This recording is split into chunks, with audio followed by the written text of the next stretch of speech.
Today we'll be studying the life cycle of ferns. For example, we can take Adiantum.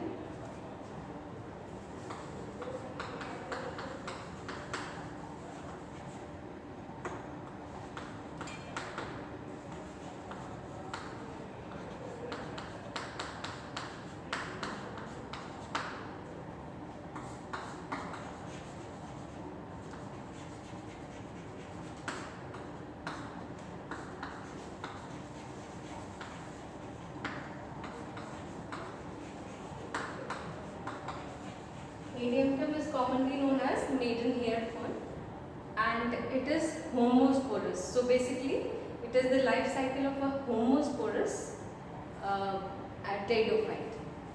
So first of all,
the main plant body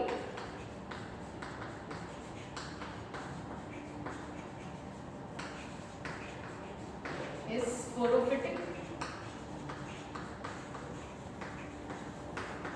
diploid, and it is divided into true root, stem and leaf. So the stem is in the form of a rhizomatous structure.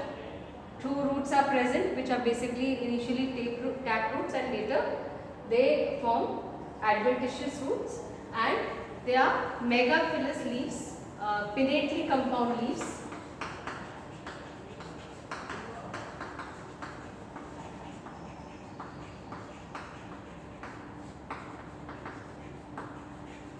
And as you know that the young leaves show circinate vernation, and so this is the main sporophytic plant body.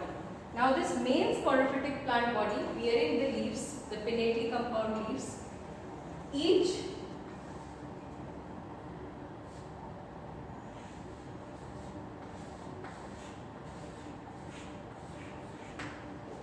leaf has got marginate sori,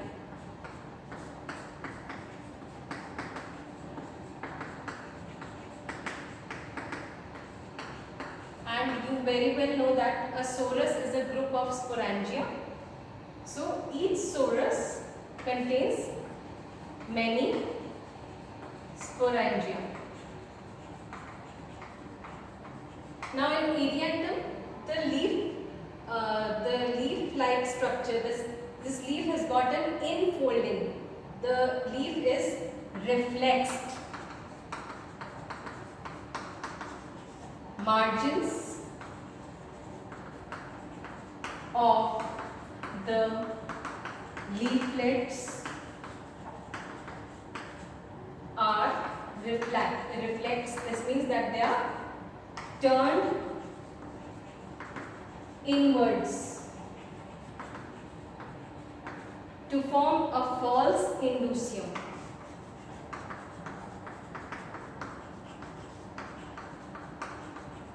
And this false indusium is a protective covering the sporangia. So if we cut a section through this part, what we find is this is the kind of structure we will see, and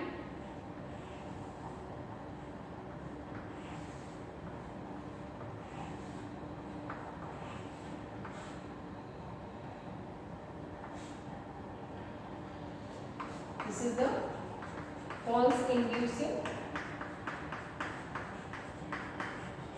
and here are the sporangia.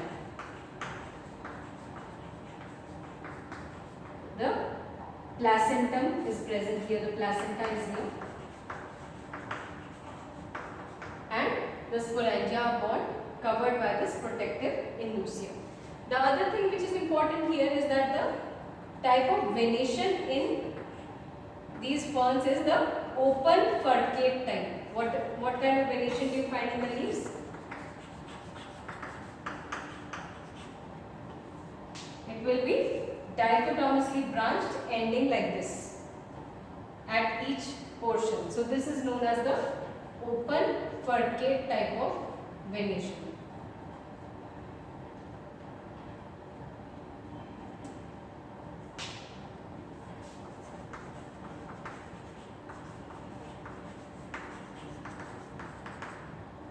Here, once more I will tell you, these are the roots,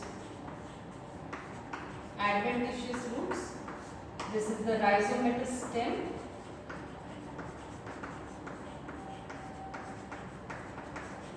These are the ramenta, circinate vernation,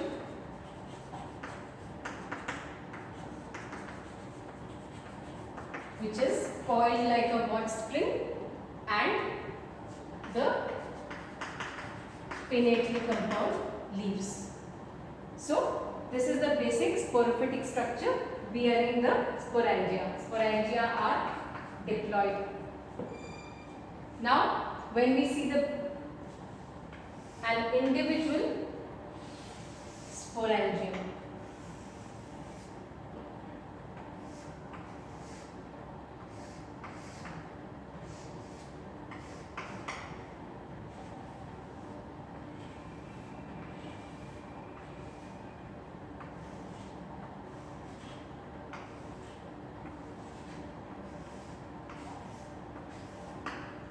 this is the sporangium. The sporangium has got these thin walled cells,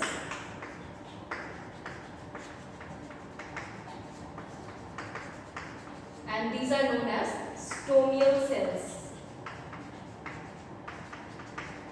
or stomium.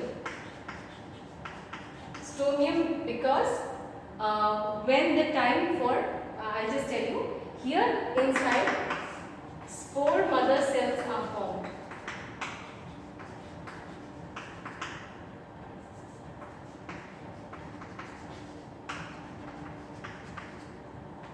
Four to 16 spore mother cells are formed, and these are again diploid.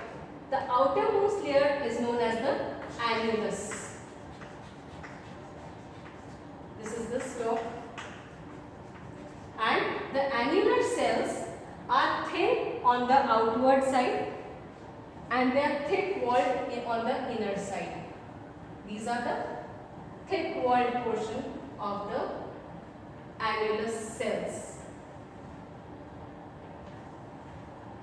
So inside they are thick walled, outside they are thin walled. The yellow portion shows the thick walled part. So what will happen when the conditions are dry?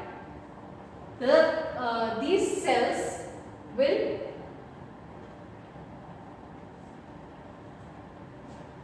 be pulled on the both ends so that these stomial cells separate from each other.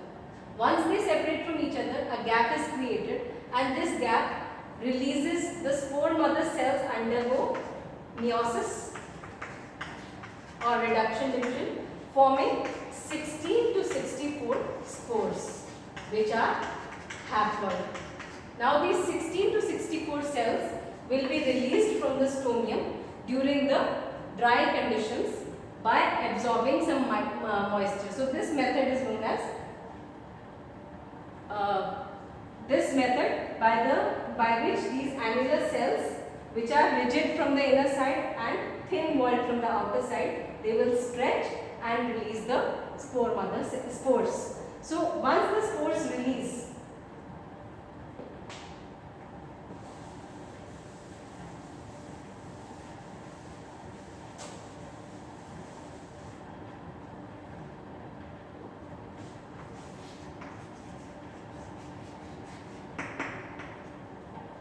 when the spores release, the haploid spores,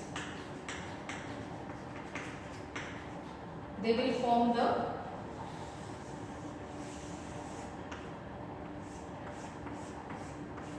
prothallus on germination.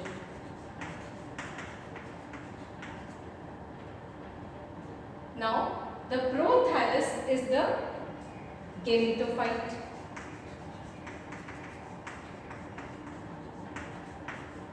It is haploid, it is heart-shaped, and it is dorsoventrally flattened and thalloid. Now, being dorsoventrally flattened and heart-shaped and thalloid, if we cut a section through its center, we will see this cushion-shaped structure, because the central cells are many cell thick and the peripheral regions are thinner.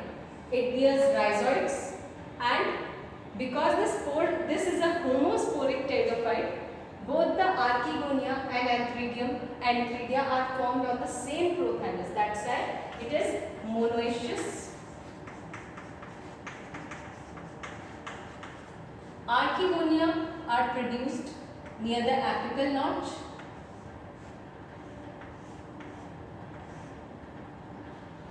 and Antheridia towards the base, and protoandry or protogyny may be seen. Now, rhizoids are present, and the Archegonia are arranged so that the neck portion is towards the center and the venter is towards the apical notch.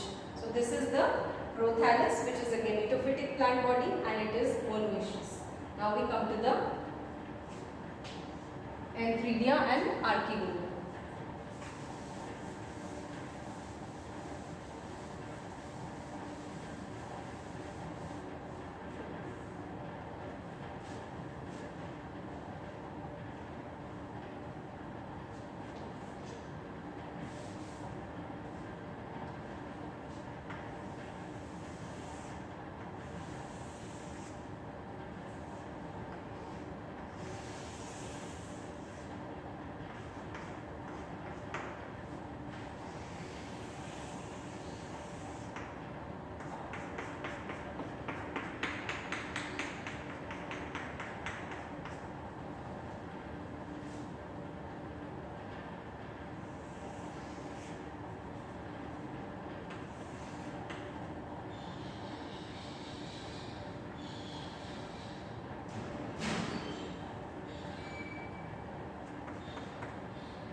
These are the cover cells.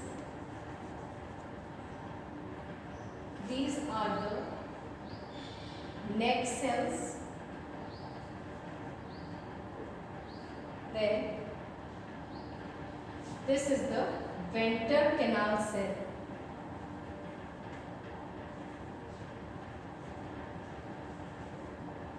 And this is the egg cell. And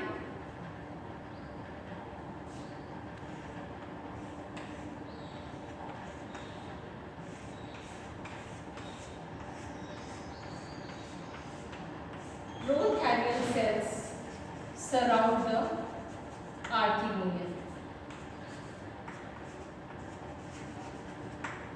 Now, the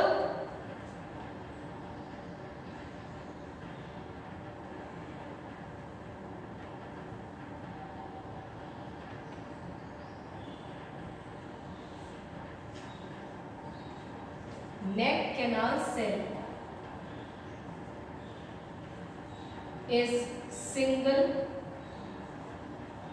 and binucleate. Then if we cut a section through this part of the neck, one thing more, this whole portion is the neck, the slender portion, and the basal swollen portion is the venter. Now if we cut a section through the neck, we find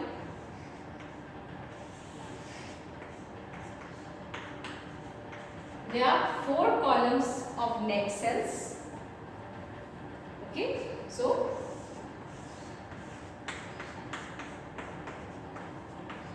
four columns of neck cells. There may be several cells in each column and a central single binucleate neck canal cell.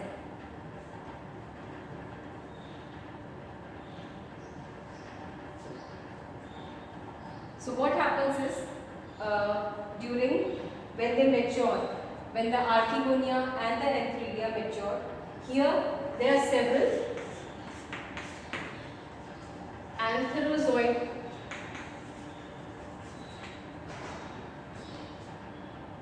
mother cells. Now, one thing more.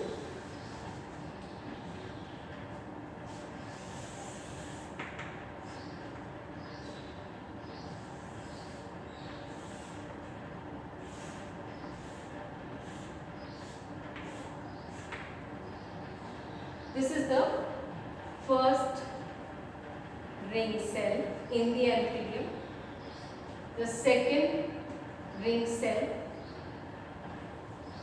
and cap cell, and inside there are antherozoid mother cells. They metamorphose into antherozoids, and the antherozoids are spirally coiled and multiflagellate.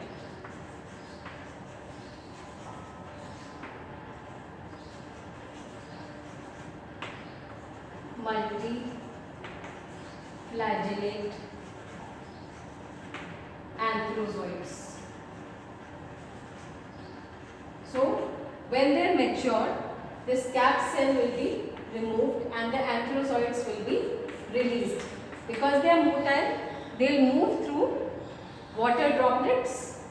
Here, the cover cells will separate and the neck canal cell will degenerate, producing malic acid.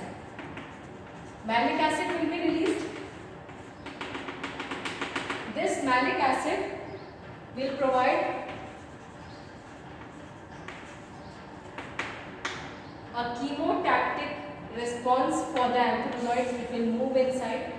The venter canal cell will also regenerate, and one of the antherozoid will fertilize with the egg cell, forming a zygote. The zygote will be diploid.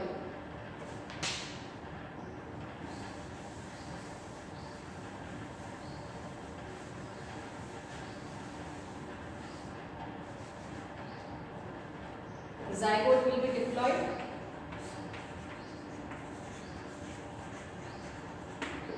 The neck portion will degenerate and the zygote will undergo multiple divisions to produce a multicellular embryo.